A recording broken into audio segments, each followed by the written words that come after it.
Soluções de conflito por pós-pandemia. Na angústia da crise que nascem as grandes estratégias e se quebram paradigmas.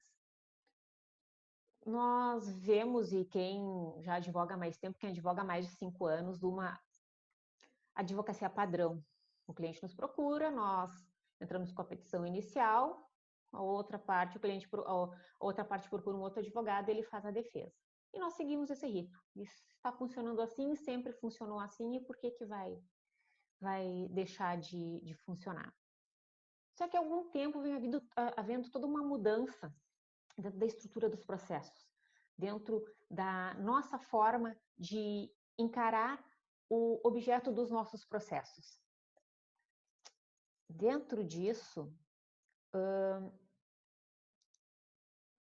eu faço esse paralelo aqui para vocês. Gente, só um minuto, eu tenho que... Porque eu não estou conseguindo visualizar se está chegando alguém.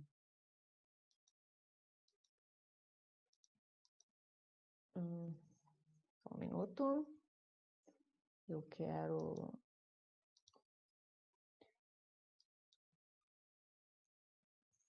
Ok. Então...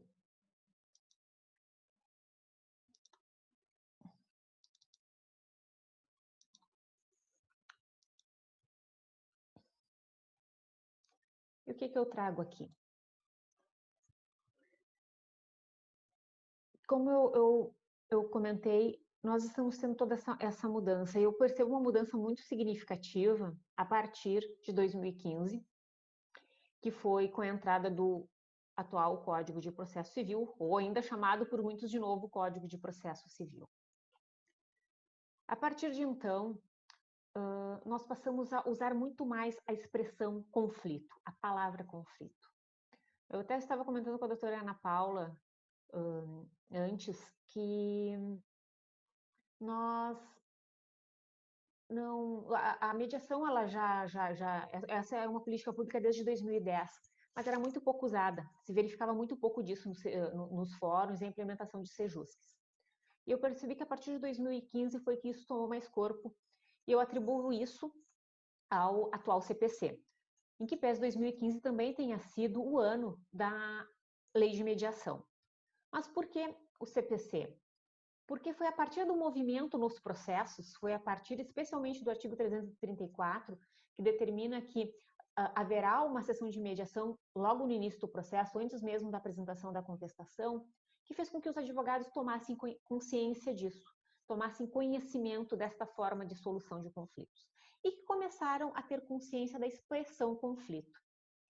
Eu lembro que quando eu comecei a fazer as minhas primeiras mediações, quando nós falávamos em conflitos, os advogados ficavam até um pouco incomodados com aquilo, porque não era um conflito, era só uma reintegração de posse. Não era um conflito, era só um inventário. A expressão conflito sempre trazia a ideia de algo belicoso. Por quê? Porque essa expressão não era utilizada antes. O Código de Processo Civil de 1973, ele só trazia a palavra conflito quando ele falava no conflito de competência. Fora isso, não se falava em conflito, se falava em jurisdição, se falava em litígio, se falava em disputa, mas a expressão conflito ainda não soava bem aos ouvidos dos advogados. E também não havia essa figura do mediador que trabalhava com o conflito. Então, a partir de 2015, é que o conflito se tornou o objeto de trabalho de advogados e mediadores. O Código de Processo Civil, ele também traz, o Código de 2015, a ideia do tribunal multiportas. O que é o tribunal multiportas? O tribunal multiportas, ele se trata de uma forma de organização do poder judiciário em que tu tem várias opções. Pensem como se fossem várias portas, uma sala com várias portas, e que cada uma delas vai te levar para um caminho. Então, conforme a peculiaridade de cada conflito, tu vai escolher uma porta diferente. E o artigo 3º do CPC traz esse espírito. Então, eu vou me debruçar sobre o Código de Processo Civil, nestes temas de solução de conflitos, em que pese eu dei uma ensaiada junto da Justiça do Trabalho, algumas questões trabalhistas, mas como eu estou tomando por marco o Código de Processo Civil, eu vou me debruçar mais no que vem sendo trazido nele. Então, o artigo 3º, do Código de Processo Civil, ele traz essa ideia do tribunal multiportas. Ele, no caput, fala da apreciação do judiciário, ou seja, do processo judicial, traz no parágrafo 1º a arbitragem, e no parágrafo 2º e no parágrafo 3º, ele fala sobre a solução consensual de conflitos pelo próprio Estado.